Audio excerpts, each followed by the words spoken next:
రోజు మీరు పికిల్స్ చాలా ఎక్కువ తింటున్నారా? అయితే మీకు క్యాన్సర్ వచ్చే అవకాశం ఉందా? జస్ట్ ఈ రీల్‌లో ఇప్పుడు తెలుసుకుందాం. I'm doctor Nagashankar, neurosurgeon, Raghavendra hospitals and Leela Karthikeya hospitals. Pickles ఎక్కువ తినటం మూలాన క్యాన్సర్ అనేది రాదండి.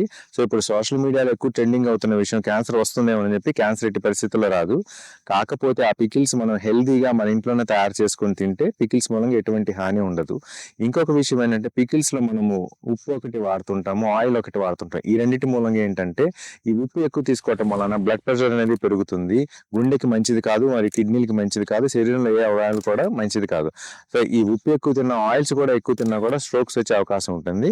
సో, పచ్చళ్ళ మూలంగా క్యాన్సర్ రాదు, కానీ ఎక్కువ సార్లు తింటేననమాట హెల్త్ రిలేటెడ్ ప్రాబ్లమ్స్ వచ్చే అవకాశం ఉంది కాబట్టి సాధ్యమైనంత వరకు ఇంట్లో తయారు చేసిన పికిల్సే తీసుకోండి. సాధ్యమైనంత వరకు తక్కువ క్వాంటిటీలో తీసుకోండి. తరచు అంటే ఫ్రీక్వెంట్‌గా మాత్రం తినొద్దు. తింటే మాత్రం ఈ ప్రాబ్లమ్స్ అనేసి వస్తాయి. క్యాన్సర్ అనేది రాదు.